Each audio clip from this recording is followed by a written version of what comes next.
So I'm Rob Pardo. I'm the Executive Vice President of Game Design at Blizzard Entertainment, and I'm also the Executive Producer of Diablo III.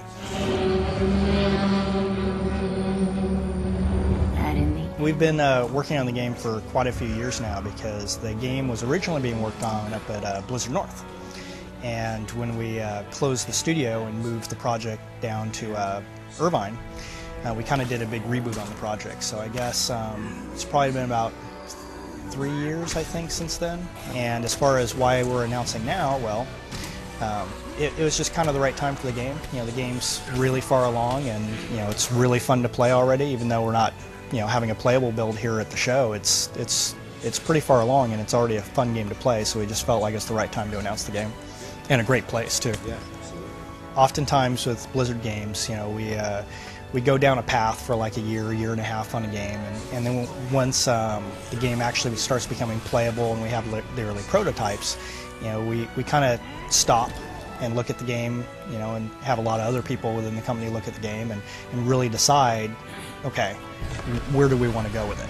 And that process has happened on StarCraft 2, it's happened on the first StarCraft, it's happened on Warcraft 3, it even happened on WoW, so it's really nothing new. It's just that was kind of the right time period, was when we moved the project down here to really kind of take stock, look at where the game was going and what we really ultimately wanted to achieve with the product. As of today, we have obviously both the Barbarian and the Witch Doctor are fully playable, and one of the things that was, I know a small thing to the world of RPGs, but still kind of a cool thing in the Diablo universe. Now we have gender on each of the classes, so if you want to play the Witch Doctor, you can do male or female. So we have male and female versions of both those classes, and we have, I think, most of the other classes are actually playable back in the home office, but I'm not going to tell you about them today. And most of the kind of the first act is also pretty playable. But we still have a long ways to go. Mainly on the content side now. The kind of the moment-to-moment gameplay, the classes, the skills. We also have multiplayer up and running. But now it's really about generating content.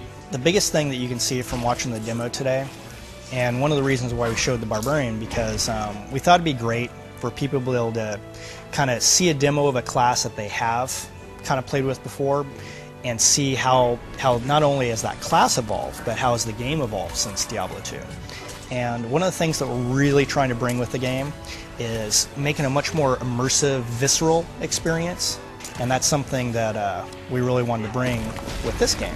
And we kind of played a lot of God of War, games like that, and while totally different genres and different types of games, but we really felt like we could bring a lot of kind of what's cool about a game like that into the Diablo universe. And I think that's ultimately what you see with the Barbarian, is, he obviously is going to have a lot of new skills, he's going to have some skills that come over, but even the ones that you might be familiar with, you're not going to be familiar with just how cool they are, and the different sort of death animations, and the physics in the game, and it's just such a cooler, more immersive, visceral experience than I think you've seen before. There's definitely a lot of cool stuff that we're going to be announcing more in the loot system and the armor system in the future, but the biggest thing I would say is we know where our bread's buttered on this license, and we totally understand that people really want to get the cool items. They want to get the cool armor sets. They want to be able to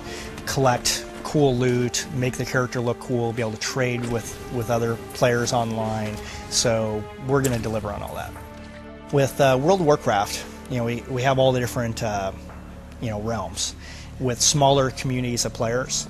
With Diablo III, we're not going to kind of relegate people off into those realm concepts like we did. It's going to be much more global. Within any Earth region, like North America, you'll be able to play with any player there. You don't have to find out what realm they are and then transfer your character or anything like that. So I think the biggest problem you see in WoW, as it pertains to things like matchmaking, is just kind of player populations. Because everyone is kind of segregated off onto like one realm of like 200 or 300 different realms for whatever region you're in. So just imagine if all those players were in one place and you can match against any of them. So That's probably the biggest thing that we've learned from WoW, and we kind of already learned this lesson with Warcraft 3, which I think has a great matchmaking system. So I think War 3 is a better example of what you might expect with Diablo 3 than WoW would be. You know, if you look at Diablo 1 and 2, they're very, I mean, they obviously had the Gothic look to it, but you know, they weren't very colorful games. And one of the challenges we want to take with Diablo 3 was, could we add color but still maintain that Gothic dark feel? You know, because I think we want to take more of a dark as an emotion rather than actual color or art choice. And I think that's something that you know, it took a long time to get to the point where we're at now. Like, we've probably gone through at least 3 different pretty major art direction shifts until we got to the point where we're on stage, because I think it's really difficult to be able to pull that off. But we're really happy with the look of the game now. You know, each game we make, and especially when we do sequels, we really kind of sit down and decide what is it that we want to accomplish with this game.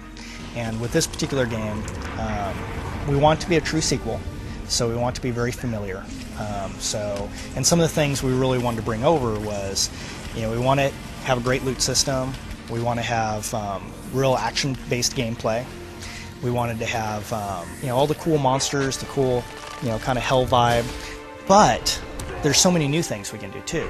You know, we really want to have much more interesting scenarios, we want to have a much more visceral feel to the game, and we want to have a and this is another challenging part of it, is we want to have a more immersive, interesting story experience without taking away from the action-packed feel of the first couple Diablos. And I think that's another challenge we've really been taking on, is trying to make it feel more like a more kind of traditional RPG, but without taking away from the action elements. We've been sitting here talking about Diablo III, which is a game we just announced today at the World Wide Invitational. And since we're Blizzard, you know, we're going to go ahead and announce the release date of it'll ship when it's ready.